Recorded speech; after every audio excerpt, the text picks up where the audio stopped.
Hey everybody, Matt Johnson here. What is Brian Hooker not saying? What could we pick up? What clues in his face, his body language, and his answers during these interviews? Explicitly ask you if you hurt your wife. Of course.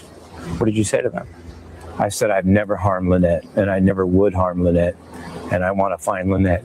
I don't think I've ever been apart from her in 25 years for this long. Any message to those who doubt your account of the story? I have no message to those who doubt me at all, ever. I'm going to keep doing what I need to do to find my wife. She belongs with me. We belong with each other. I have a very special guest to help break down his answers in those interviews and also his body language after he leaves jail and before he leaves the Bahamas. But first, do me a favor. Hit the like, hit the subscribe, and be sure to share this episode with a friend because in the show notes, I also have the GoFundMe information for Lynette's daughter. She just came back from the Bahamas. I did an interview with her, but I also share the GoFundMe so that she can get back to searching for her mom. It's pretty expensive. Now the case of missing Lynette Hooker.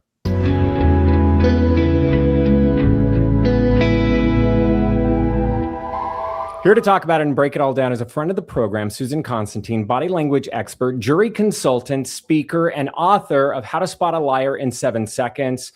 First off, thanks for being here. And I wanted to get your take on this case because what this husband might not be saying when he's answering these questions by reporters. And I have 3 interviews and I have them broke down and we're going to go over specific areas of the interviews. But first, I wanted to get what you thought about his body language when he left the jail there in the Bahamas after being detained for a couple days. So let me put that on our screen. What do you make of his movements there? And he almost gives a smirk at the end if you watch for that. So that's what I'd like to talk about too, Matt, because that's not just a smirk. That's all called contempt. When you see that unilateral, one-sided lip movement, corner movement, not both corners, one corner, that is called contempt. What that's connected to is moral superiority, also narcissistic personality disorder. We see a lot of that with narcissists. You know, they think they're smarter than everybody else and they have that little cocky little smirk there. He does that a lot. So he's not seems to be too, frazzled at all. I mean, he's making just a quick little glance over to the cameras and he's kind of just staying the course with that small little smirk. So when you combine the two there, this is a guy that thinks he got away with something. He doesn't have any fear. He doesn't have any concern. He's really, at this point in time, you wouldn't suspect that he has done anything wrong. He's just walking out of the police station and there's nothing there is any sort of real good indicator that, okay, this guy is really bad news. And it's surprising too, because he had been detained for a few days. Obviously, he maintains his innocence and said that he was going to search for his wife and then fled the Bahamas, which we'll talk about. But, someone that's in custody for a few days and in questioning for several hours, I was just surprised in how he was kind of smirking. And it was really good to get your take on all of that. Now we're going to break down his interviews and we're going to break it down in a few things. First off, he doesn't really talk about in the interviews what he says allegedly happened. But the first clip I'm going to play, maybe just your overall reaction to it, is the phone call that he made to a friend giving the account. And then this kind of gives us, hopefully, a baseline in his answers further on. And then we're going to get into the video of his interviews when he's asked about the investigation. And then I'll ask you about his emotions.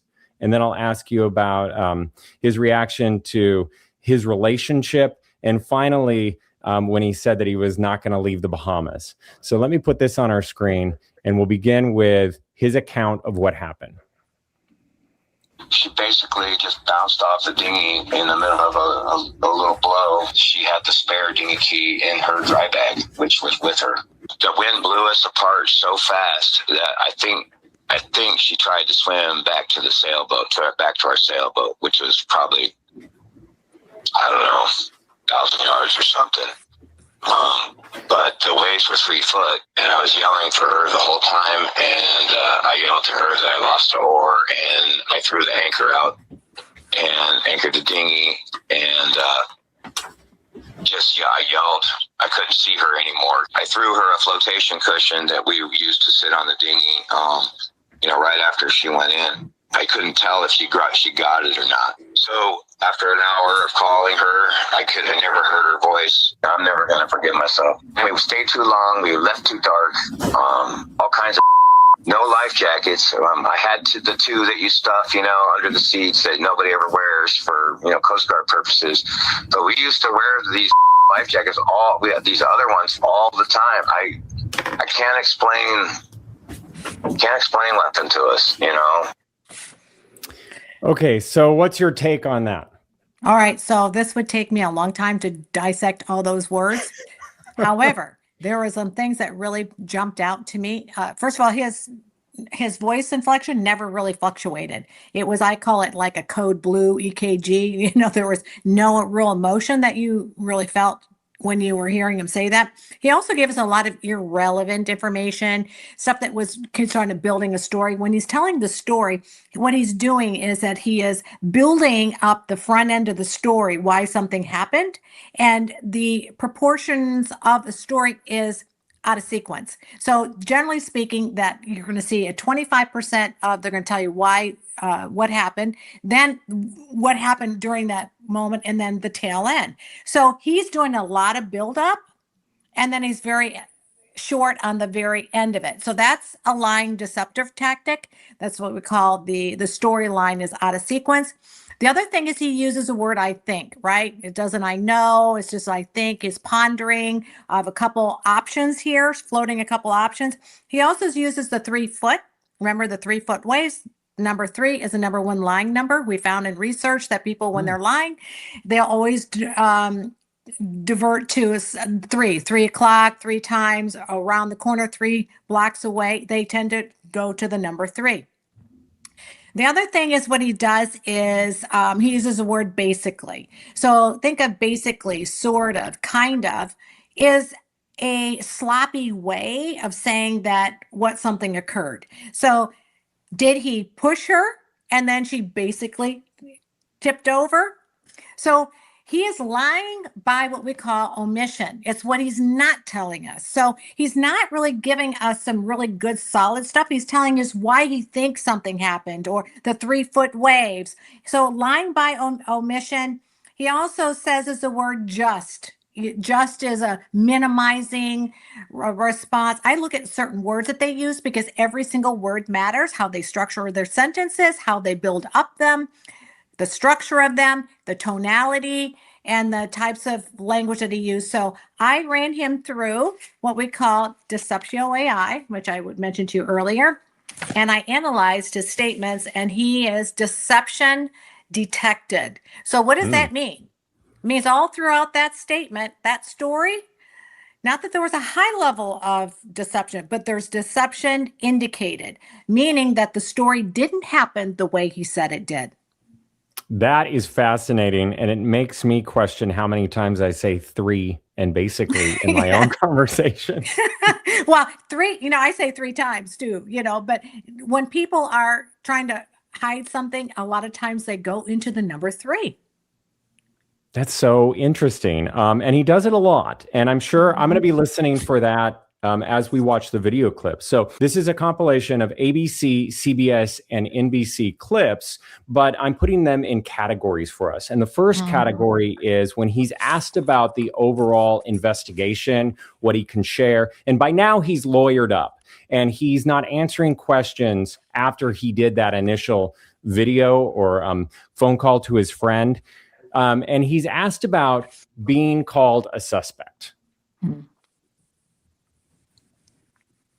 Police still look at you as a suspect. Why do you think that is? I think some of it is probably the media attention, which is understandable. My time with the Bahamian police was a small part of hell and a bigger part of hell that I'm really in right now. But They have to do their job. If there's anything you can share about Easter weekend that you remember. I cannot share anything. As you can imagine, things are chaos and hectic, and I welcome any attention, anything that helps me further my goal of finding Lynette. Any message to those who doubt your account of the story? I have no message to those who doubt me at all, ever. I'm going to keep doing what I need to do to find my wife. She belongs with me. We belong with each other. It struck me when he keeps on saying, we belong together, or she belongs with me. Yeah, so we is close, right? We and us. He's trying to create this bond, like we had this phenomenal relationship. So she and I are one person. We do look for, or I look for, when that separates from we to I, is showing distance. But I think that this is intentional, that he wants to show that we were very connected to one another. We loved one another. And then he says, find my wife. He didn't say, I'm trying to find my wife or I'm looking for my wife. He forgets a pronoun there. So that's kind of omitted. And then a lot of things that he does is he does a lot of what we call thumb shrugs. So he does this, he's talking like this, and you see these thumbs go out like that.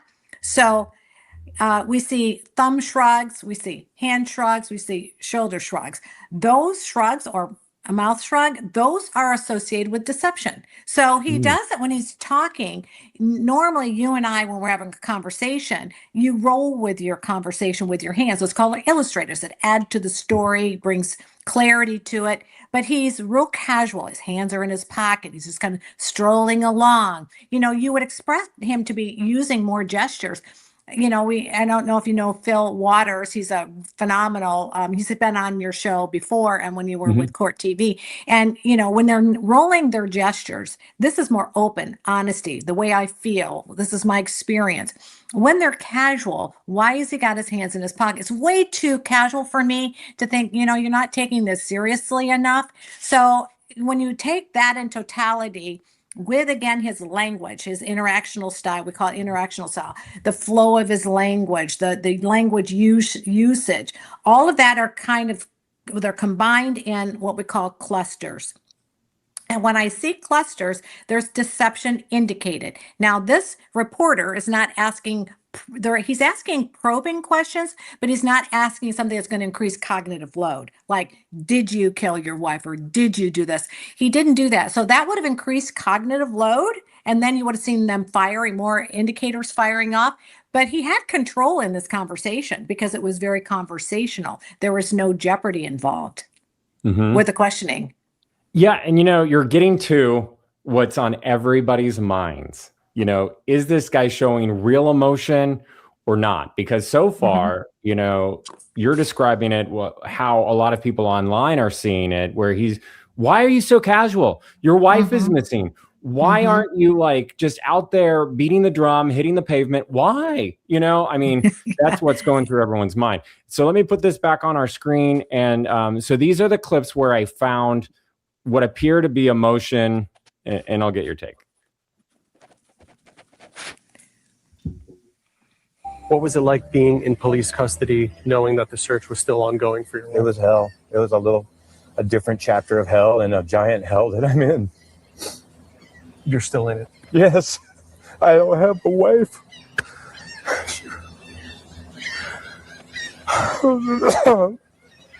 She belongs with me.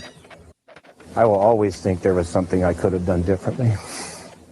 My one job was to look out for her, and that has not happened.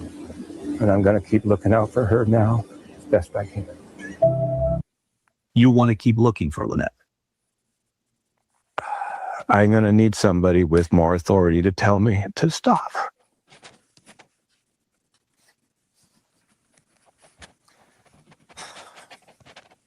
It's been 10 days. It's been a long time. I don't think I've ever been apart from her in 25 years. For this long. I don't like it. Okay. Okay, Alex Murtaugh. We got the same thing, right? We've got that performing cry. The emotions are ill-timed. So, and then they shut down really fast. So you can Mhm, hear him trying, and Alex Murdaugh did the same thing, right? He mhm. would pretend like he's crying, and then he would cough, coughing, the emotions going on and off like a light switch. That's not how natural emotions happen. Natural emotions have an apex and they glide right back off naturally. And then there's no sadness. His mouth becomes stretched. You don't see a chin boss. You don't see the horizontal wrinkles, what were these wrinkles in the center of the grief muscles. You don't see any of those, right? And so then he's trying to use convincing. He raises his eyebrows, right?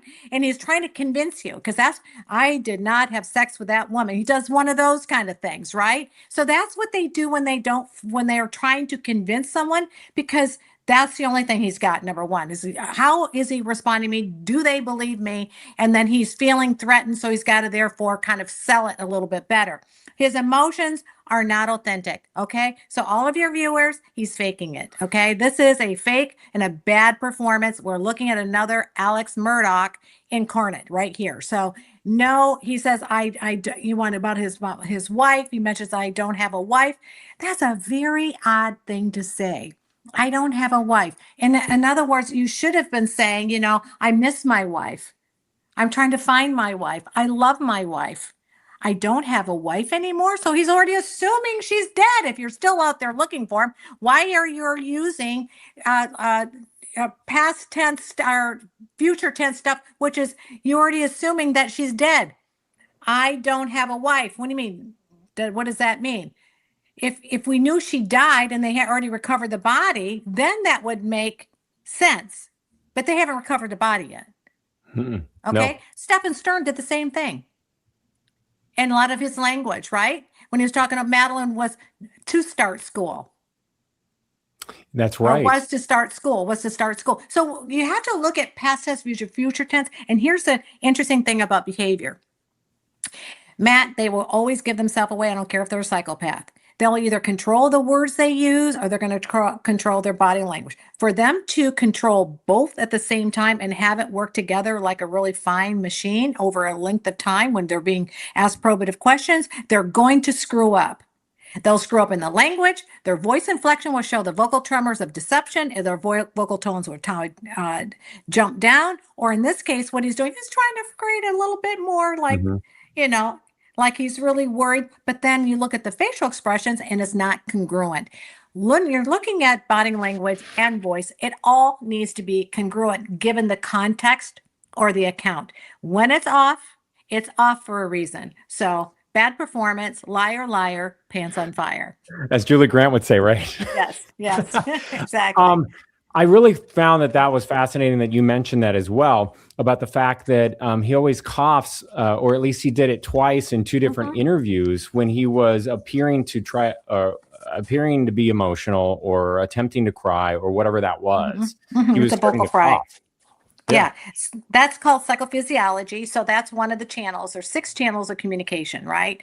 One of them is psychophysiology. That is like when their mouth is dry, they're licking their lips, they're coughing, they're showing flushed skin tone, their skin becomes white, coughing, yawning. All of those are under psychophysiology. So when that happens, when you're lying, it dries up the mucus glands. So what do? You got to do that to try to bring up some sort of moisture into your vocal cords. And that's all part of the psychophysiology. So when you're looking at the behavior, remember I mentioned to you a lot of times on your show is we're looking for 327. 3 indicators. That's one. Vocal fry, right? We're also looking at incongruent facial expressions, which is called a face anomaly. So we already got 3 right off the bat. You don't even have to go any further than that. It's already telling me that he's always going to be lying himself through it. You don't, but when you look at all the indicators, and there's like 136 of them, okay? So in each channel, there's multiple indicators that I look for that are associated scientifically to deception. And I just named 3 of them. Well, let's move on to the relationship. So there's been a lot of reporting about that they've had a troubled past, this husband and wife, and there was allegations of domestic abuse and even witnessed by the children. So Family and friends have spoken about your relationship with Lynette. We've seen a police report of a domestic incident that left you with a bloody nose and her in handcuffs. Is there anything that you want us to know about your relationship with Lynette? I want you to know that Lynette and I loved each other the most. We've been together almost half our lives. What do you want people to know about your marriage with Lynette? I want people to know that Lynette is my life, and we have been together almost half my life, and we belong to each other. Did police ever explicitly ask you if you hurt your wife? Of course. What did you say to them? I said I've never harmed Lynette, and I never would harm Lynette, and I want to find Lynette. It's been 10 days. It's been a long time. I don't think I've ever been apart from her in 25 years for this long. I don't like it. Okay, a whole bunch. All right. Did you see the thumb shrugs? I did. I was looking for that after you mentioned it. Thumb shrugs. Okay. And there's also, he's kind of like smiling throughout, right? So it's sometimes people will smile when they're uncomfortable. So it's like going to a funeral, and sometimes people will smile or laugh just to kind of kill off some of their anxiety, but it's kind of an awkward smile. The other thing is that he says when he's talking about he loves his wife, go back and look at it, and you'll see him first shake his head no when he says that he loves his wife. He really loved his wife. He's shaking his head no. Incongruent face anomaly. That's a incongruent head nod for saying a certainty statement. His expression is very flat again, right? So there's no modulation, like I really love my wife. There's no hand gestures going here. He's very rigid in his posture. That's also called tension in the body. When he's sitting very straight up, like almost like like it's a statue almost sitting in the chair, right? And he's not using gestures and so forth. That's someone that's controlling behavior, right? He's trying to control behavior. No illustrators, no movement in his body. He also changes the word from where the interviewer says about hurt and harm. He changed the word. He asked someone hurting. He said, I never harmed my wife. So he changed the term. Anytime somebody changed the term, there's a change in the context. So the way these kind of people think is like, even in a sexual assault, they'll say, well, they won't say I never sexually molested the child. They'll just say I never hurt them. They use minimizing language. He's also using what we call manipulator. So he puts his hand up over his mouth, does this kind of thing, right? Those are manipulators. Those are things that we do when we're feeling a lot of emotion, or I'm not going to say take that back. We're feeling emotion, but it's emotion that is associated with deception because they're self-soothing. Vocal fry, you hear him go pitch up. And then there's no tears. Yeah, no tears, and not even the appearance of tears, and then he's talking about this relationship, and then he just kind of brushes over the question altogether. It was very bizarre. When you dissect this stuff, right? So if we had like a whole hour, we could take just that one part and we could go on for an entire hour. We could break it down to every word he said, every shrug he did, every lack of expression at the right moment, head shrugs and things like that. There's so much of it. And the language, you can't control what you're going to say, and the body language and their facial expressions and how he interacts with the interviewer, and have it perfectly make sense according to the content and the account. So what I look for is are those all incongruent to A, B, and C? Their baseline, or their account, their baseline, and the context. And so when I know what the indicators are of deception, I look for my cluster, and then are they incongruent with A, B, and C? And there are massive clusters that are within every single one of these video clips. So is he focusing more on what he's saying and being careful there, or is he also thinking about his body movements or the lack of? I mean, what is he? I'm going to tell you what he's doing. It's called impression management. Impression management. He is trying to appear like a caring, loving, he's doing it, Alex Murdoch, you know. Hmm. I am trying to set the impression that I'm really concerned, that I love my wife. We have this strong relationship. That's all about impression management. Because if the interviewer didn't ask that specific question, then he goes into outer space and starts adding all this extraneous information that is important to him, because what he's doing is creating the impression. So he's really concentrating right in these videos here, or this video, impression management.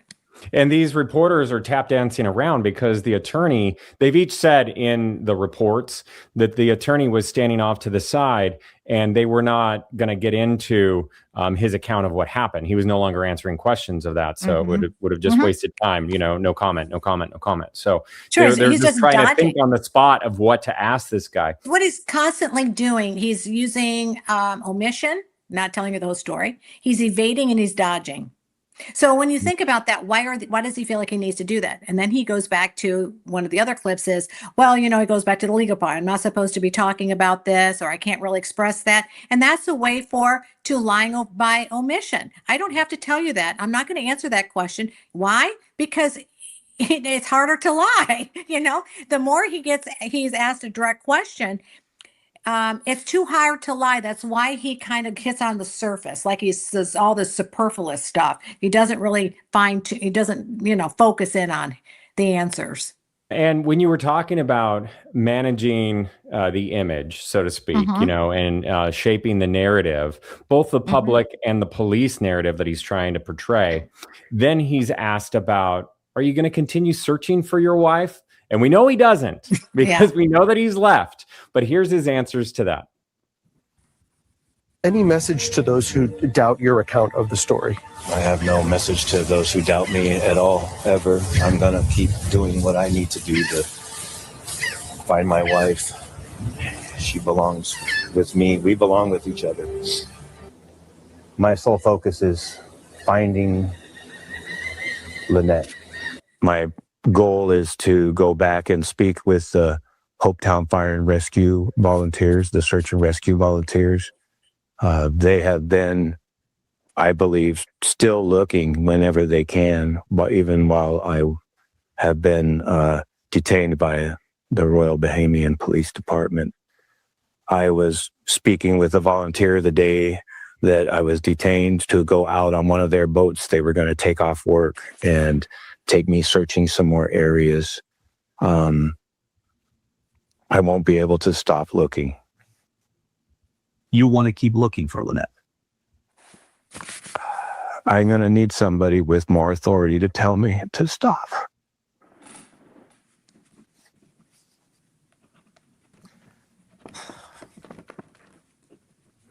Well, we know that didn't happen and he stopped. But, giving him the benefit of the doubt, his mom is sick. And, my interview with the stepdaughter, she explains all of that. But he left to take care of mom and he stopped searching. As far as we know, no plans to come back. But in all these clips, he was super focused on staying. Yeah, I don't know why he felt he needed the permission to stop. That's interesting. Do you need a pink slip, a permission slip from the teacher? I don't understand that part. So shoulder shrugs, you can see him kind of this shoulder shrugging, the thumb shrug. So when you do that, you can erase the sentence before it, and then you have to question anything that happens after that. It's shrugging them off. So that's part of the deceptive indicator. Of course, we see the performance in the cry, the jagged on and off emotion, not authentic. So when we look at that in the entirety, I found that to be really interesting. And plus that long pause, like he had to think about it. So it's like, he asked a question. That was what we call a high cognitive load question. And he was like, the brain had to take a second for it to kind of think about what it was going to say and pull it out and then respond. And that's when he said, right, well, he's not going to stop until he's basically saying until he's told not to stop. He needed permission. I don't know about you, Matt, but if I had a loved one that was missing, especially your spouse, you would be going, I don't care what they say. We're having our own investigation,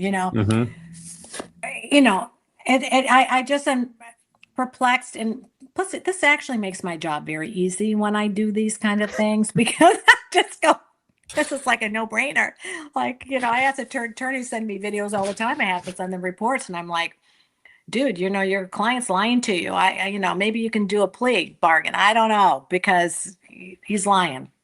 Well, it would be So, interesting if this ever goes to a trial. I guess in the States, it may go to a civil trial if it gets that far, because we're talking Bahamian courts here. But I think that you really made sense about a situation that makes no sense to anybody. Like, that's right. And that's what, and it's interesting you say that, because Matt, for me and for you, we have no skin in the game. I could care less whether it was innocent or whether he's guilty. We just want to know what the evidence tells us. And I analyze people not based on my own personal bias or feeling or opinion. It is based on research. So if I go, okay, there's clusters here that's associated with deception, and that's what I present. So that way you don't get emotionally involved in cases. You can separate yourself and be objective and not being emotional about stuff. And that's what makes my job easier, because that's all I'm looking at is just the research and the science. well, people love hearing your opinion and your analysis. You're so good at it. You've been doing it for quite a while, and you did it for the government. You're also working on several trials, high-profile trials. You're a speaker. You're going to be at CrimeCon. I'm excited to see you there. Yes. And then I can't also, wait. your book. Let's talk about your book. I know. I'm so excited because it's finally on, for sale that you can pre-order. So listen, guys, it's not going to be out until February, but it's now on pre-order. I would go to Barnes and Noble, and you can pre-order it there, and it's going to be in Kindle, and it's also going to be an audio version, which is going to be my voice, and then of course the hardcover copy. And my dear friend Matt gave me a wonderful endorsement, and of course he has worked with me on so many cases. I had to give him a big shout out at the end of my book, because I'm so thankful for all the work he's My doing. pleasure. And Matt, you always got a close, place in my heart, because we started off together way back when in the CA case, here in Orlando. Yeah, well, I'm just such a big fan, and I'm excited to see you at CrimeCon. I've also ordered the book. I'm excited to gift it to my sister and to other people I know. I'm going to have information in my show notes below so people can find it and find you and your website. But I really appreciate your time. It's my pleasure. Thanks, Matt. Let's keep Lynette's family and friends in our thoughts and prayers, and hope that they get answers soon. Again, please hit the like, subscribe, and share this episode, especially the GoFundMe for Lynette's family, so that they can get back out there to the Bahamas and search for her. Take care of yourself. We'll see you next time.